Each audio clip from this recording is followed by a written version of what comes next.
Hello welcome to coffees and movies. ఇవాళ మన coffees and మూవీస్లో స్పెషల్ గెస్ట్ నేను మాటలతో చెప్పను, పాటతో చెప్తా. హలో ఆంజనేయులు తెగ ఆయాస పడకు చాలు. మరి తెలిసిపోయే ఉంటుంది. ఈ సీరియల్తో, అమృతం అనే సీరియల్తో మనందరికీ పరిచయమై కడుపుబ్బా నవ్వించి తర్వాత రైటర్గా ఈగ, మర్యాద రామన్న, సై ఇటువంటి చిత్రాలతో మనందరికి పరిచయమైన వ్యక్తి ఎస్ఎస్ కాంచి గారు. మరి షో టైం మూవీ తోటి మళ్ళీ డైరెక్టర్గా మన ముందుకు వస్తున్నారు కాంచి గారు. మరి ఇంకెందుకు ఆలస్యం, ఇవాళ కాఫీస్ అండ్ మూవీస్ని స్టార్ట్ చేసేద్దామా?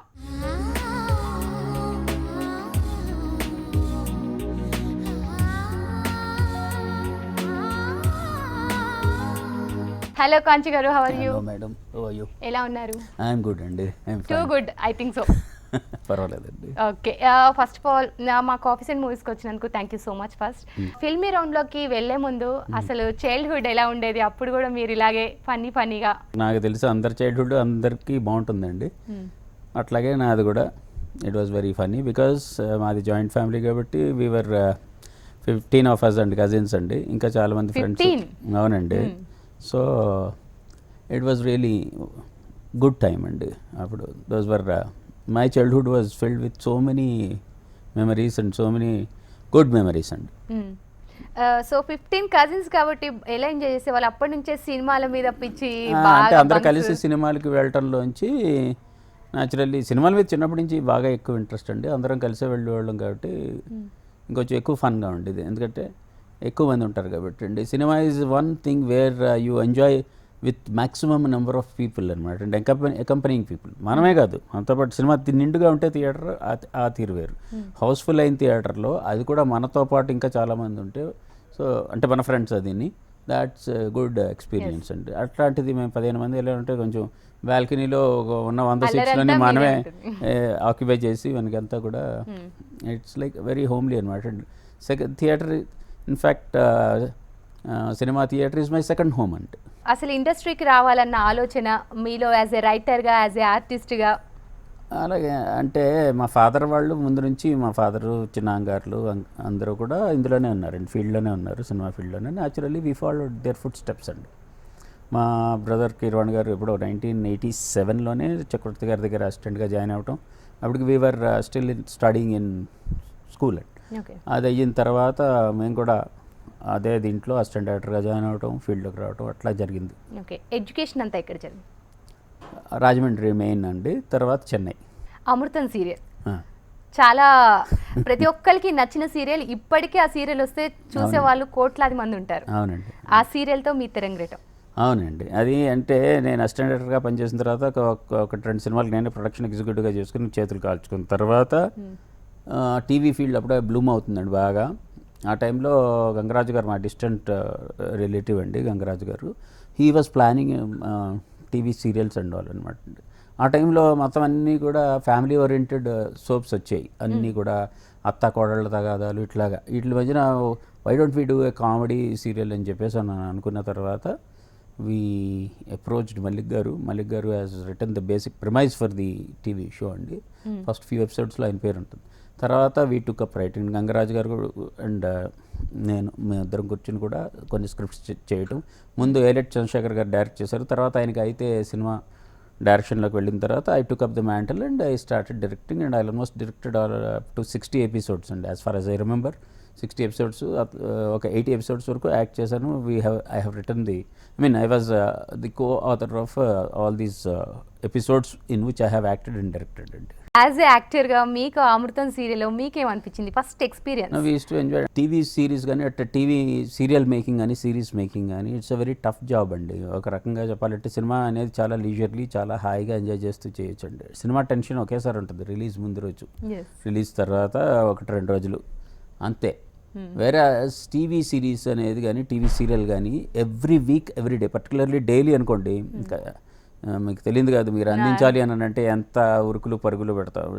ఇట్ ఈస్ స్ట్రెస్ఫుల్ కండిషన్స్లో. బట్ అమృతంలో హిలేరియస్ కామెడీ గురించి కానీ చేసేటప్పుడు కూడా మేము నవ్వుకునేవాళ్ళం. శివాజీరాజు గారు చేసినప్పుడు కానీ, లేకపోతే కంటిన్యూస్గా ఉండే క్యారెక్టర్లు హనుమంతరావు గారు, మన హర్ష గారు, తర్వాత మెయిన్ శివనారాయణ గారు, ఆయనతో బాగా జోక్స్ వేసుకుంటా ఆ క్యారెక్టర్ పేర్లతో పిలిచేవాళ్ళం ఆయన్ని కూడా. ఇప్పటికీ నేను ఆయన్ని అలాగే పిలుస్తూ ఉంటాను, అప్పాజీ గారు అని చెప్పేసి, బెల్ట్ అప్పాజీ గారు అని. అది ఇట్ వాజ్ ఫన్నీ అండి. మీరు చెప్పారు డైరెక్షన్ డిపార్ట్మెంట్లోకి దిగాక 1-2 సినిమాలు ఫస్ట్ చేతులు గాలాయి, తర్వాత అమృతం సీరియల్ అని. ఏమనిపించింది డైరెక్షన్ డిపార్ట్మెంట్లోకి వచ్చిన వెంటనే మీకు? అంటే ఫస్ట్ నేను రాఘవేంద్ర దగ్గర జాయిన్ అయ్యానండి, way back 1992 for Sundarakanda.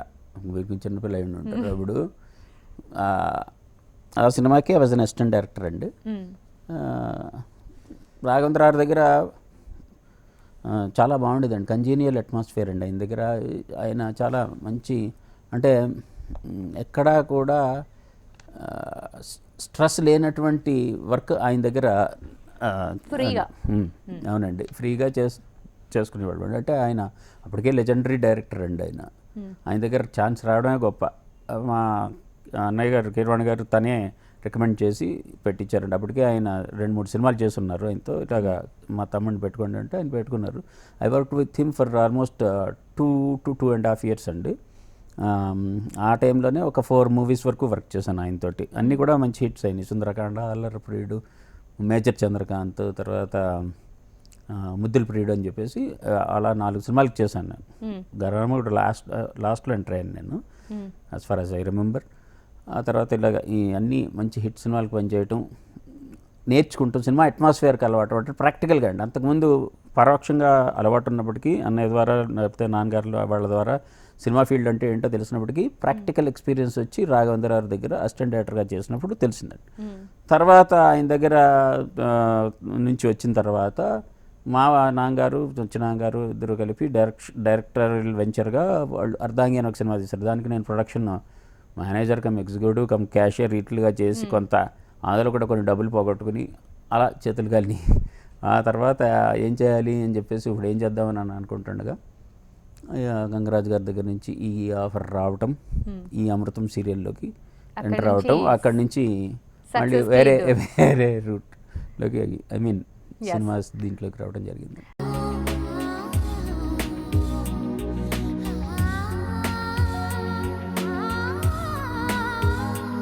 Sai కానివ్వండి, మర్యాద రామన్న కానివ్వండి, ఈ మూవీలతోటి రైటర్గా అంటే రాజమౌళి శాంతినివాసం అనే సీరియల్ చేసిన తర్వాత రాఘవేంద్ర స్టూడెంట్ నెంబర్ 1కి డైరెక్షన్ ఛాన్స్ ఇచ్చి ఆయన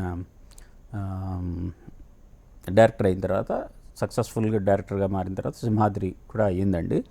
తర్వాత ఆ టైంకే నేను అమృతం నుంచి ఇటు సినిమాస్లో కంప్లీట్గా కెరీర్ ఇలా మలుపు తిప్పి మళ్ళీని వచ్చిన తర్వాత మా చిన్న గారు, విజేంద్ర ప్రసాద్ గారుకి రైటర్స్, అసిస్టెంట్ రైటర్గా అంటే ఎక్కువ మంది ఉండేవారండి ఆయన దగ్గర. సో ఆ దీంట్లో నేను కూడా జాయిన్ అయ్యి మొత్తం సై నుంచి ఛత్రపతి, విక్రమార్కుడు, మగధీర, యమదొంగ, మగధీర చేసిన తర్వాత అప్పుడు డైరెక్ట్ బ్రేక్ వచ్చి నేను ఇండివిజువల్ రైటర్గా స్టోరీ అండ్ డైలాగ్స్ అందించిన సినిమా మర్యాద రామన్న. తర్వాత ఈగ కూడా కో రైటర్గా ఉన్నాను. మర్యాద రామన్నలో ఆ ట్రైన్ సీన్ ఏదైతే ఉందో ఇట్స్ రియల్లీ సూపర్. అంటే ప్రతి ఒక్కరికి సీన్స్ అన్ని గుర్తునే ఉంటాయి, కానీ ఎక్కువగా ఆ సీన్ ఎక్కువ గుర్తుంటుంది. ఆ సీన్ గురించి, ఆ కొబ్బరికాయ నుంచి కొబ్బరి బొండం ఐడియా అంటే సునీల్ గారు, ఆ సినిమా హీరో సునీల్ గారు కదండి, ఆయన ఒక ఇన్సిడెంట్ చెప్పారు. ఒకసారి ఇలాగా కొబ్బరి బొండం ఇలాగ ఉండిపోయిందండి, ఇలా తీసుకున్నాను, తర్వాత లోపలికి ఎలా తీసుకురాలో తెలియదు, వదిలేసాను నేను దాన్ని అని చెప్పారు. దీన్ని ఎలాగైనా కన్వర్ట్ చేయాలి సీన్గా అని అనుకున్నాం అనమాట. సో ఆ దీంట్లో నేను ఒక ప్యాసింజర్, అంటే ఆ ఇన్సిడెంట్ని బట్టి ఆ ఇన్సిడెంట్ ఇదికి ముందు వెనకాల ఉండాలి కాబట్టి నా క్యారెక్టర్ని పుట్టించడం జరిగింది. అందులో నేను యాక్ట్ చేశాను చూడండి, ఆ క్యారెక్టర్ సునీల్ ఇలా ఆయన హీరో ఇలా పట్టుకుని లోపలికి రప్పించలేకపోతున్నాడు అన్నదాన్ని ఒక మనిషి హెక్కలు చేయాలి.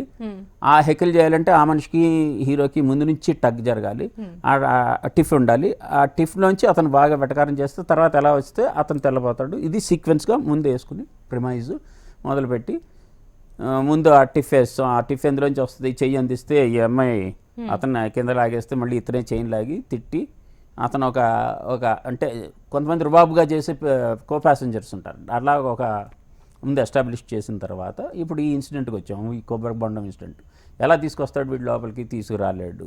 సో ఇతనేమో నువ్వు తీసుకొచ్చినప్పుడు చూద్దాంలే అని చెప్పేసాను అన్న తర్వాత అది లాజికల్గా ఉండాలి. ఎలా తీసుకొచ్చాడు, ఒక స్ప్లిట్ సెకండ్లో ఎలా తీసుకుని వచ్చాడు, స్టాప్ బ్లాక్లో ఎలా తీసుకొచ్చేటట్టు బాగోదు. సో దానికి ఉండాలని చెప్పేసి నేను ఆలోచిస్తున్నప్పుడు I to do lot of train journeys అండి. టికెట్ తీసుకుని గుమ్మం దగ్గరే నిలబడి ఆల్మోస్ట్ 10 hours అలాగే నిలబడి ఉండేవాడిని. అలాగే వెళ్ళిపోతూ ఉండేవాళ్ళం. సీట్ ఏదైనా దొరికితే కూర్చుంటాం అప్పుడప్పుడు, లేదంటే మ్యాక్సిమం అక్కడే. ఆ టైంలో చూసేవాడిని. ఈ ఎలక్ట్రిక్ పోల్స్ అప్పుడే ట్రాక్షన్ చేస్తున్నారండి. ఈ ట్రాక్షన్ ఒక్కొక్కటి 1 kilometerకి 32 పోల్స్ ఉంటాయి అన్నది ఎప్పుడు కౌంట్ నాకు. దాన్ని బట్టే ఇంకా ఎన్ని కిలోమీటర్ల దూరం ఉంది అన్న కూడా చెప్పేవాడిని. మిగిలిన వాళ్ళకి తెలిసేది కదా, దాని మీద ఉంటుంది. మీకు 1 kilometerకి 32 పోల్స్ ఉంటాయి. అదే టెలిఫోన్ పోల్స్ అయితే 16 ఉంటాయి. ఈ రెండు బాగా గుర్తు నాకు. ఈ కొబ్బరి బొండాన్ని ఇంకా ఇతనికి కూడా విసుగొచ్చి వదిలేస్తాడు. వదిలేస్తే అది వెళ్ళి ఈ ఎలక్ట్రిక్ పోల్కి తగులుతుంది. తగిలి మళ్ళీ రిబౌండ్ అవుతుంది. రిబౌండ్ అయ్యి ఓపెన్ అయిన వీళ్ళు మీకు ఐడియా ఉంటే 72 బర్త్లో వీళ్ళు కూర్చుని ఉంటారు. 72 ఉంటే లాస్ట్ ఇది. సో అది అక్కడికి వెళ్ళి తగిలి ఇట్లాగ గుమ్మంలోంచి వస్తుంది. బట్ గుమ్మంలోంచి ఇలా రిబౌండ్ అయ్యింది, ఇతని చేతికి ఎలా రావాలి, మళ్ళీ ఇతని చేతికి రావాలంటే అక్కడ ఇంకో దానికి కొట్టుకుని డిఫ్లెక్ట్ అవ్వాలి. అది ఇతన్ని హెకిల్ చేసిన మనిషి అయితేనే ఎక్కువ బాగుంటుంది. సో అతను ఆ టైంకి ఇతన్ని లాగు అని చెప్పేసి వెళ్ళి సింక్ దగ్గర ఏదో చేతులు కడుక్కుంటాడు. అతనికి ఇలా తలకు తగిలి మళ్ళీ అతని చేతుల్లోకి వస్తుంది. ఇలా ప్లాన్ చేసుకుని ఆ సీన్ ఇలా డివైస్ చేసి చెప్తే ఇది బాగుంది, చాలా బాగుంది అని చెప్పేసి తను పెట్టడం జరిగింది అనమాట.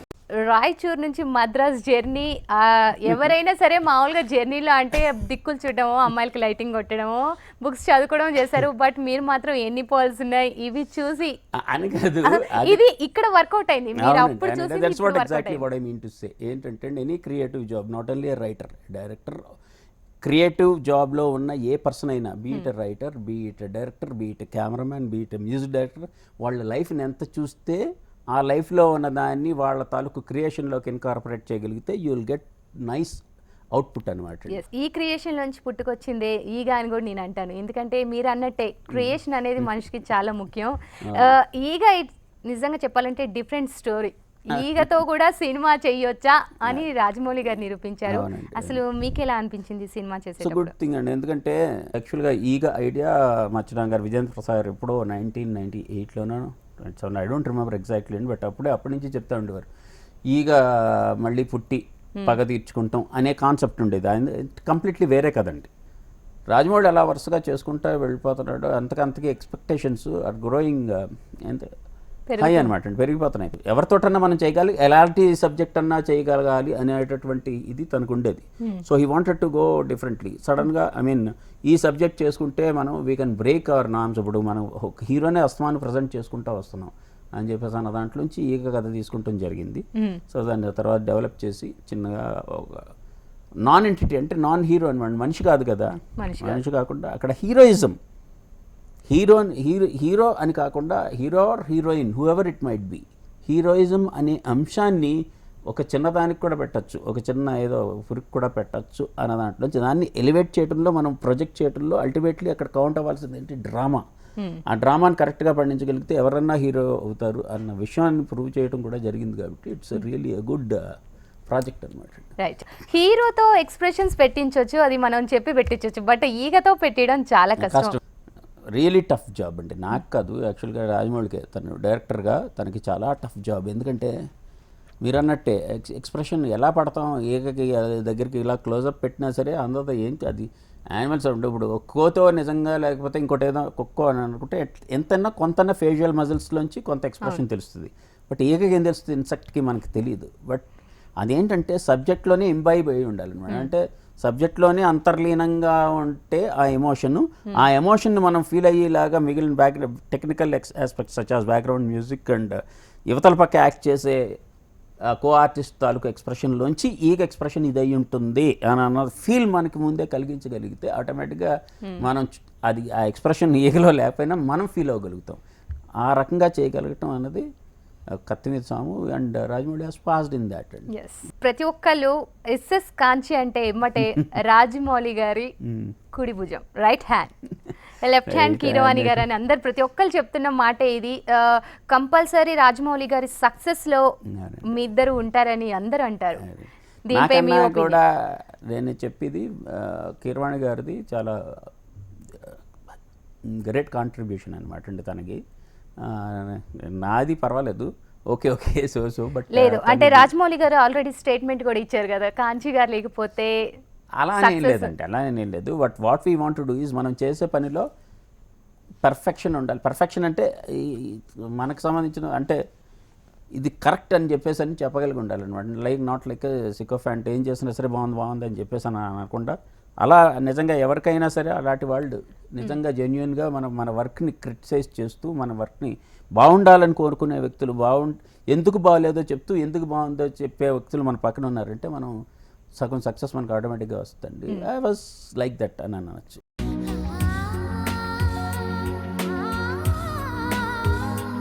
First of all as a రైటర్గా మీకు ఏ రైటర్ అంటే ఇష్టం, డైరెక్టర్ ఎవరి ఇష్టం? నాకు ఆదిత్య సుబ్బారావు గారి సినిమాలు అంటే చాలా చాలా ఇష్టం. ఆయన దర్శకత్వం కానీ ఆయన ఇది కానీ ఆయన గ్రేట్ డైరెక్టర్ అండి. ఎందుకంటే ఎన్నో ఎక్స్పెరిమెంట్స్ ఆ రోజుల్లో ఆల్మోస్ట్ 50 years బ్యాక్ ఆయన చేశారు. సో ఆయన ఇష్టం నాకు. 2 రైటర్స్గా చెప్పాలి అని అంటే ఒకే ఒక రైటర్ అని అన్నారు మీరు కాబట్టి ఆలోచించాల్సి వస్తుంది. జంజాల్ గారు ఇష్టం అండి. ఓకే, ఎందుకు అంటే హృదయమైనటువంటి శంకరాభరణం అనేటువంటి సినిమా తీసుకున్న దానికి రాశారండి ఆయన. దానికి డైలాగ్ రైటర్ అండి ఆయన, మీకు తెలుసలేదు. అందులో చాలా గొప్ప గొప్ప డైలాగ్స్ రాశారండి ఆయన. ఇంకా ఆయన సృష్టించినటువంటి కామెడీ ఒరవడి కానీ కామెడీ క్యారెక్టర్స్ కానీ ఇన్ని కాదండి. బ్రహ్మానందం గారి దగ్గర నుంచి సుత్తి వీరభద్రారు, సుత్తి వేలు గారు, ఇంకా చాలామందిని ఆయన సృష్టించారు. శ్రీలక్ష్మి గారిని. ఒక్కొక్క క్యారెక్టరు ఈ రోజుకి కూడా గుర్తుండిపోయి ఈ రోజుకి కూడా ప్రజల మనసుల్లో ఉండిపోయేటటువంటి క్యారెక్టర్లు ఆయన సృష్టించగలిగారండి. వాళ్ళకి తగ్గ క్యారెక్టరైజేషన్ సృష్టించడం అంటే ఏదో ఒక ఆర్టిస్ట్ వచ్చి ఏదో కామెడీ చేసి వెళ్ళిపోవడం కాదండి. ఆ ఆర్టిస్ట్కి ఆ రోల్కి తగ్గట్టుగా ఒక క్యారెక్టరైజేషన్ని డిజైన్ చేయటం అన్నది ఆయన చేశారండి. చేశారు ఆయన. ఆ తగ్గట్టుగానే దానికి తగ్గట్టుగానే వాళ్ళు డైలాగులు చెప్పడం కానీ రాయటం కానీ, ఆయన రాయాల్సిన డైలాగులు వాళ్ళు చెప్పడంలోంచి ఆ క్యారెక్టర్లు చిరకాలం గుర్తుండిపోయేలాగా చేయగలిగారు. అందుకని ఆయన మంచి డైలాగ్ రైటర్, మంచి స్టోరీ రైటర్ నాకు తెలిసినంతవరకు. అండ్ డైరెక్టర్స్లో ఆదిత్య సుబ్బారావు ఇష్టం. పాతకాలంలో వచ్చిన సినిమాలో ఒక మూవీ, ఇప్పుడు వచ్చిన మూవీస్లో ఒక మూవీ, మీకు ఇష్టమైన మూవీస్? ఎన్నిసార్లైనా నేను చూడగలిగే సినిమా మిస్ అమ్మ అండి. మిస్ అమ్మ పాత cinema 1951 52, I don't remember exactly the date, but అప్పుడు వచ్చిన సినిమా మిస్ అమ్మ. నాకు అందులో రామారావు, సావిత్రి గారు, యశ్వరంగారావు, నాగేశ్వరరావు, జమున గారు, రేలంగి గారు అందరూ ఇష్టమేనండి. Every scene I enjoy. పాత సినిమా అంటే మిస్ అమ్మ అన్నారు.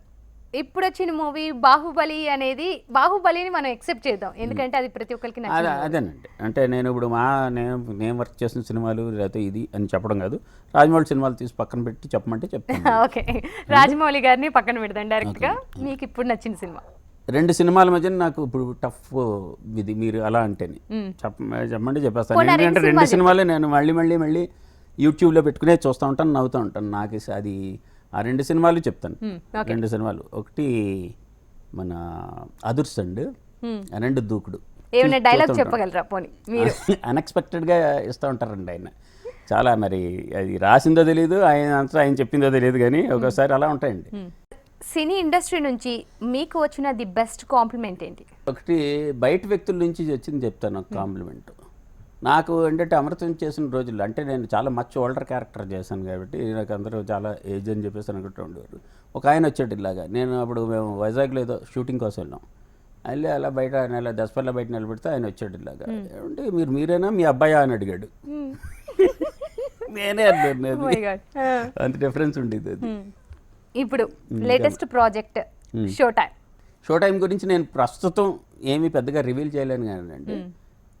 యూనిక్ పాయింటా లేకపోతే ఏదో అని అన్నాను నేను. బట్ డెఫినెట్గా చూసిన ఆడియన్స్ డిసప్పాయింట్ అవ్వరని మాత్రం చెప్పగలనండి. ఓకే, అసలు అంటే కొంచెం హింట్. షో టైం అనేది, షో టైం అంటే మాక్సిమం ప్రతి ఒక్కళ్ళు మూవీస్ గురించి వీటి గురించి మాట్లాడుతూ ఉంటారు. అంతేనండి. ఇందిట్లో ఏముంది బ్యాక్ డ్రాప్? పోనీ హీరో హీరోయిన్ నేను ఎన్ని రకాలుగా దాన్ని ఇంటర్ప్రెట్ చేసుకోవచ్చండి. Show time can be literal సెన్స్లో షో ఆట మొదలయ్యే టైం ఏంటి అనేది show time. What are the show times అంటాం మనం. ఆ షో టైం అది అయ్యి ఉండొచ్చు. షో టైం అంటే ఇది దీని కింద చెప్పాలి అని అంటే ఇడియమాటిక్ యూసేజ్లో చెప్పాలంటే మన తాలూకు టాలెంట్ని మనం అరంగేట్రం చేసే టైం అని కూడా అని అనొచ్చు. So that's show time. అలా దేనికైనా సరే ఇంటర్ప్రెట్ చేయొచ్చండి. It's a show time for me, or it's a show time for the characters in that movie, or it's a show time for somebody else's talent in that movie. It can be anything. Okay, so ఏం reveal చేసినట్టు చెయ్యనట్టు చెప్పినట్టు చెప్పకుండా ఉన్నట్టు అంతేనండి. చెప్పేశారు. ఎందుకంటే let me be frank, ఈ రోజున ఆడియన్స్ చిన్న సినిమాలకు ముఖ్యంగా రప్పించాలి థియేటర్కి అని అంటే వీ నీడ్ టు అంటే ఏదో క్యూరియాసిటీ లెగ్గొట్టాలండి Maintain ఆడియన్స్లో. Yes. ఆ క్యూరియాసిటీ ఉంటేనే అప్పుడు then they will come to the theatres and then ఆ తర్వాత రప్పించడం వరకునే మన బాధ్యత. రప్పించిన తర్వాత మళ్ళీ అంటే పబ్లిసిటీ వరకు నేను చెప్పేది. రప్పించిన తర్వాత కంటెంట్ బాగుందని అని అనుకుంటే ఆటోమేటిక్గా అది హిట్ అవుతుందండి. అది సో ఎప్పుడు రిలీజ్ చేయబోతున్నారు మూవీని? మోస్ట్ ప్రాబబ్లీ అండి either September or October depending on the post production అది అవుతున్న దీన్ని బట్టి అండి. Show time visuals, grand visuals ఇవన్నీ కాదండి, మామూలు it's like any other regular thriller అండి. Okay. ఈ షో టైమ్ అన్న సినిమాలో సౌండ్కి ఎంతో ఇంపార్టెన్స్ ఉందండి. వీఆర్ డీలింగ్ విత్ దాట్ అనమాట. అంటే దాని గురించి కొంచెం నాకు ఎప్పుడవుతుందో నేను ఇంకా చెప్పలేను unless we get perfection in that department. ఫైనల్గా షో టైం కాకుండా ఫ్యూచర్ ప్రాజెక్ట్స్ ఏ ఉన్నాయి, అలాగే ఇంకా లాస్ట్ గోల్ మీకంటే ఏమైనా ఉందా? జీవితంలో చాలామందికి వృత్తి ప్రవృత్తి అని చెప్పేసి రెండు ఉంటాయి. అంటే ప్రొఫెషను, హాబీ. హాబీ అనేది ఏంటంటే మనసుకు నచ్చే చేసే పని అండి. వృత్తి ఏంటంటే మనకు నచ్చినా నచ్చకపోయినా మన జీవనాధారం కోసం చేసే పని, మన జీవనం కోసం. నా సినిమా ఫీల్డ్లో ఉన్న వాళ్ళు లక్ ఏంటో చెప్తాను. నా అందరి విషయం నాకు తెలియదు, నా ఇది చెప్తున్నాను నేను. సినిమా అనేది చిన్నప్పటి నుంచి నేను ఇష్టపడినటువంటి ఒక ఇదండి, ఒక విభాగం అని నన్ను అనుకుంటే అదే నా ప్రొఫెషన్ అవటం అన్నది నాకు ఎట్లా అంటే ఇంగ్లీష్లో ఒక సామెత ఉందండి, baking your cake and eating it to అని చెప్పి. అట్లాగా ఇక్కడ నేను నా కేక్ని నేనే బేక్ చేయడం కాదు, చేయటం మాత్రమే కాదు, కేక్ని బేక్ చేసి అమ్మి తినటం కూడా నేనే చేస్తున్నాను అన్నట్టుగా ఫీల్ అవుతూ ఉంటాను. అంటే నా హాబీ, నా ప్రొఫెషన్ కూడా ఒకటే అవ్వటంలోంచి I'm enjoying this work as well as I'm getting paid for my work. That's like being paid for my pleasure అనమాట అండి. దట్స్ వన్ గుడ్ థింగ్ అండి. సో ఈ సినిమా ఫీల్డ్లో ప్రత్యేకించి గోల్స్ అంటే ఏం లేదు, కానీ కొంచెం డబ్బులు వస్తే బాగుంటుందని అనుకుంటూ ఉంటాం. మొత్తానికి అయితే ఫిల్మ్ రౌండ్ కంప్లీట్ అయిపోయింది. క్రేజీగా చెప్పారు ఆన్సర్స్, కానీ ఇప్పుడు నెక్స్ట్ రౌండ్ మాత్రం క్రేజీ రౌండ్ అనమాట. సో దీంట్లో డోంట్ టెల్ లైస్, ఉన్నది ఉన్నట్టు చెప్పేసి.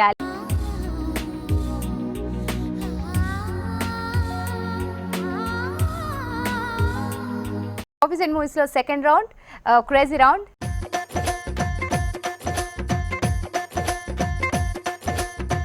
చిన్నప్పుడు మీ ఫ్రెండ్స్తో కలిసి చేసిన ఏదైనా క్రేజీ థింగ్ అంటే కజిన్తో కలిపి ఒక ఇల్లు మంట పెట్టేశానండి. ఇల్లే ఇల్లే మనుషులు అంటే అన్నిట్లో ఎవరు లేరంటారా? ఏమో నాకేం తెలుసు అండి. I was just 6 or 7 years old. ఆవిడ సరదాగా ఒక గుడ్స్లా ఒకటి ఉందన్నమాట అండి పక్కన, దానికి తీసుకుని వెళ్ళి చిన్న మంట పెట్టాం. తర్వాత ఇంట్లో మంచి కోటింగ్ పడింది అనుకోండి దానికి. Fortunately there were no casualties, పెద్ద నష్టం ఏం జరగలేదు. ఇల్లు గుడ్స్ అయితే మొత్తం కాలిపోయింది. ఎవరు తింటే ఇల్లు ఎవరిది? పక్కన నైబర్స్ ఎవరిదండి, కాల్ చేశారు మొత్తానికి. రైట్. మీరు చెప్పిన ఫన్నీ అబద్ధం ఏది ఎప్పుడైనా దొరికిపోయారా? చాలాసార్లు దొరికిపోయానండి, చాలాసార్లు. పోనీ ఎవరికైనా, ఏ అమ్మాయికైనా అబద్ధం చెప్పి దొరికిపోయారా?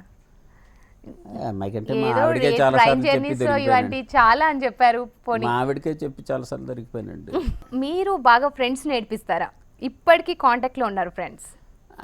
అలాగే లేరండి నాకు. అంటే ఉంటారు, వచ్చిపోతూ ఉంటారు. జనరల్గా ఫ్రెండ్స్ని మెయింటైన్ చేసింది నాకు చాలా తక్కువ అండి. నాకు చాలా లిమిటెడ్. ఎలా ఏం లేదు, చెప్పాను కదా మీకు, మా కజిన్సే ఫ్రెండ్స్ అది ఇది అని. సో ఫ్రెండ్స్, బయట ఫ్రెండ్స్ అన్నది చాలా తక్కువ అండి మెయింటైన్ చేయడం అన్నది. బట్ సో అయితే మా అసిస్టెంట్ డైరెక్టర్స్, అసోసియేట్ డైరెక్టర్స్ ఉంటారు, వాళ్ళతో మాత్రం ప్రాంక్స్ అనేది నాకు చాలా ఇష్టం అండి. రాజమౌళి గారు మిమ్మల్ని కొట్టిన సందర్భం, పోనీ మీరు రాజమౌళి గారిని కొట్టినా, పోనీ తిట్టుకున్న సందర్భాలు? కొట్టిన సందర్భాలు కాదు, కొట్టిన సందర్భాలు ఏమి లేవండి. బట్ చాలా అథారిటేటివ్గా ఉండేవాడిని నేను. అది కళ్యాణ్ మీద కానీ రాజమౌళి మీద కానీ బాగా. రమేష్ కొంచెం ఏజ్లో కొంచెం పెద్ద కాబట్టి, ప్లస్ మాకు కొంచెం హోల్డ్ ఉండేది అని చెప్పేసి గదమాయించడం ఇవన్నీ చేయడం జరిగేది. రైట్. మీ ఫ్రెండ్స్ మీకు పెట్టిన నిక్ నేమ్? ఫ్రెండ్స్ అండి, మాకు ఒక రిక్షా అబ్బాయి ఉండేవాడండి. ఆ రిక్షా అబ్బాయి పేరు సూరి. తన పోలికలు వచ్చేసినాయి నీకు. అంటే మాకు ఏంటంటే ఎవరితో ఎక్కువ సేల్ అయితే వాళ్ళ పోలికలు తెచ్చేసుకుంటాం అలవాటు ఉండేది. ఆ పోలికలు వచ్చేసి ఆటోమేటిక్గా. అలా రిక్షాబాయ్ పోలికలు వచ్చేస్తున్నాయి నీకు అని చెప్పేసానండి. అతని పేరు సూరి. నువ్వు సూరి అని చెప్పేసి అని సూరి అని పిలిచేవారు. అది చాలా రోజులు ఆ రిక్షా మానేసిన తర్వాత కాలేజ్ దీనికి వెళ్ళిన తర్వాత కూడా మా కజిన్స్ సూర్య అని పిలుస్తూ ఉంటారు. నన్ను సూర్య అనే పిలుస్తారండి. రైట్. ఇంట్లో మీ నిక్ నేమ్? ఇంట్లో నాకు రకరకాలండి, అంటే ఒక్కొక్కళ్ళు ఒకలా పిలుస్తారు. ఎక్కువ నన్ను నాకట్ట చిన్నవాళ్ళు కంచన అంటారు, నన్ను లేకపోతే కాంచి అంటారు. కొంతమంది నచ్చనాంగారు అది కాముడు అని పిలుస్తూ ఉంటారు. కాముడు అని పిలుస్తారు. కాంచికి మీనింగ్ అసలు ఏంటి? కాంచి అంటే మీనింగ్ అంటే 2-3 ఉన్నాయండి. కాంచి అంటే బంగారం అని ఒకటి ఉంది, 2 గరిమనాభి అంటే కాంచీపురం ఉంది కదండి, మీకు తెలుసు కదా, హోలీ ప్లేసు. కంచి కామాక్షిదేవి నేను మాకు ఇంట్లో బాగా ఎక్కువ అండి ఆవిడది ఇది. సో ఆవిడ ఉన్నటువంటి ఊరు ఈ ప్రపంచానికి కాంచీపురం గరిమనాభి అంటే సెంటర్ ఆఫ్ గ్రావిటీ అక్కడ ఉంది. ఇట్ ఇస్ ద సెంటర్ అని చెప్పేసి అని ఒక ప్రతీతి. సో ఆ పేరు నాకు అలా పెట్టారు, అంటే అది సెంటర్. ఇలా అది చూస్తే మా 15 కజిన్స్లో నేను ఐఎమ్ ది సెంటర్ అనమాట అండి. ఇటు నుంచి చూస్తే 7, అటు నుంచి చూస్తే 8, ఇట్లాగా 7. నేను మధ్యలో 7లో ఉండేవాడిని. Right. I think lucky number కూడా 7 అయి ఉంటుంది. ఎస్. నెక్స్ట్ ఫైనల్ గా క్రేజీ రౌండ్ లో question, any love stories, any lovers, any girlfriend? క్లాస్కి మారిపోయారండి. ఈచ్? అవునండి. Oh my God. ఎంతమంది మొత్తం ఇప్పుడు? అంటే ఎంతమందిని లవ్ చేశారు, ఎంతమంది చేత లవ్ చేయించుకున్నారు? ఏమంటే లవ్ చేయించుకుంటా నాకు తెలియదు, కానీ లవ్ చేసింది అయితే 20-30 ఉంటారండి. వామో, డజన్ దాటింది. రైట్. మీకు అన్నిట్లో బాగా నచ్చిన అమ్మాయి పేరు? ఏం అడగను అసలు, దేనికి కూడా అడగను, ఒక అమ్మాయి పేరు చెప్పండి. I will complete this round. ఏ క్లాస్లో చెప్పండి? కాలేజ్ డేస్లోదే చెప్పండి. చిన్నప్పుడు ప్రతి ఒక్కళ్ళు ప్రేమిస్తారు కాబట్టి ఏమనుకో, కాలేజ్ డేస్లో కొంచెం ఉంటుంది. కాలేజ్ డేస్లో విచిత్రంగా ఎవరు లేరండి, అంటే ఎక్కువ సినిమాలకి వెళ్ళిపోయేవాళ్ళు. క్లాస్ బంక్ అసలు కాలేజ్ మానేటు ఊర్వశి థియేటర్లో ఉండేవాడిని. నెక్స్ట్ కట్ చేస్తే అక్కడ మ్యాథ్స్ క్లాస్ ఒక్కటే అటెండ్ అయ్యేవాడిని, తర్వాత లేదు, వెళ్ళిపోయి సినిమా హాల్లో కూర్చుంటే సినిమాల మీద ఎక్కువ ఉండేది. అది చిన్నప్పుడు అమ్మాయిలు అంటే ఇంట్రెస్ట్ ఉంది, తర్వాత ఇంటర్మీడియట్, ఆ తర్వాత వచ్చేసరికి అసలు పోయిందండి విచిత్రంగా. అసలు అమ్మాయిలు బట్ట ఒక చుట్టం కానీ ఏదీ లేదు, ఓన్లీ సినిమాల మీదే ఉండేది. అంతకు ముందుదే ఇంకా చెప్పమంటే. అయితే మీ లవర్ నేమ్ సినిమా అని మేము కాలేజ్ డేస్లో 10th వరకు, 10th బిట్వీన్లో ఒకరి పేరు. ఇప్పుడు నేను నిజం చెప్పానంటే అది బాగా చేస్తారా? ఒకరి పేరు చెప్పండి, ఉత్తుత్తికే గేమ్ ఆడుకుంటున్నాం అని చెప్పేసాం. ఒకరి పేరు 10th లోపు, ఇంటర్ నుంచి ఎలా? అయితే శ్యామల అని ఒక అమ్మాయి ఉండేదండి, అమ్మాయి శ్యామల. అంతే అంతే. అయితే మీరు చెప్పమన్నారు కదా ఒకరి పేరు. క్రేజీ రౌండ్ కంప్లీట్ అయిపోయింది. Next round general knowledge round అనమాట.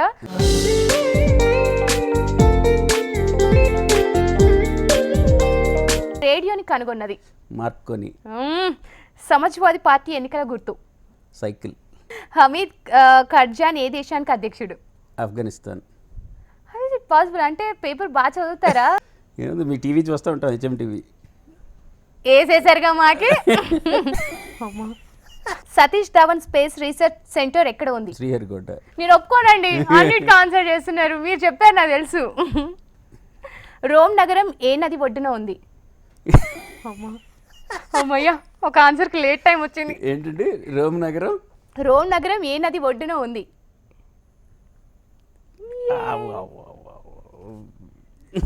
రోమ్ నగరమా? 5 seconds కౌంట్ చేసి రోమ్ నగరం అసలు ఏ నది ఒడ్డునే లేదండి. ఉందా? నిజంగానే ఉందా? ఉంది.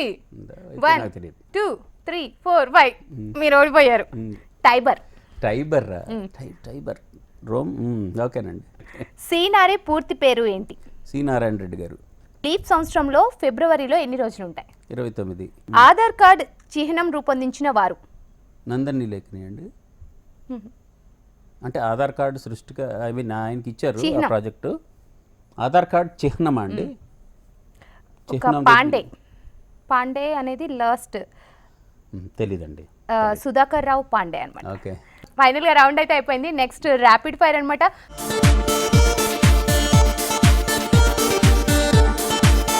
మీకు నచ్చిన హీరో ఒక్కలే? ఎన్టీఆర్. సీనియర్. ఓకే. ఇప్పుడు ప్రెజెంట్ మహేష్ బాబు ఇష్టం.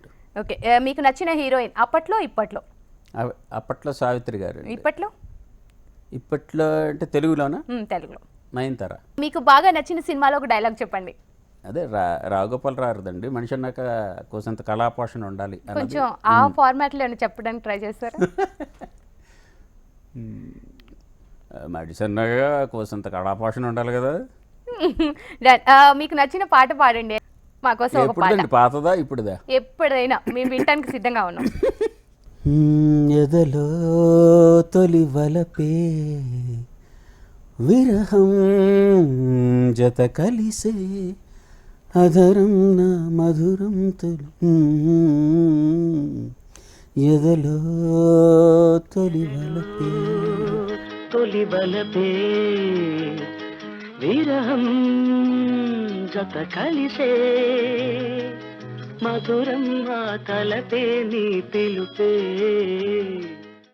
లేటెస్ట్ దీంట్లో ఈగలో నేనే నాని పాట చాలా ఇష్టం నాకు.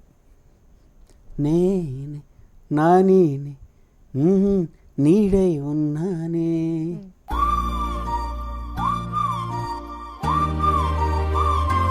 బాహుబలిలో మీకు నచ్చిన పాట మా కోసం. బాహుబలిలో నాకు అది పచ్చబట్టేసిన ఇష్టం అండి. ఎస్, పాడమంటారా? భలేవరే పాడాలి. పచ్చబొట్టేసిన పిల్లగాడా నీతో పచ్చి ప్రాయాలనే పంచుకుంటానురా. రీసెంట్గా వచ్చిన సినిమాలో మీకు నచ్చిన మూవీ? ఓకే బంగారం. మీరు చేసే సోషల్ సర్వీసెస్ ఏమైనా ఉన్నాయా? ఫ్రాంక్గా మాట్లాడతానండి, ఇప్పుడు వచ్చి ఏమీ చేయలేదు, ఎప్పుడైనా అలా బ్లడ్ డొనేట్ చేయడం.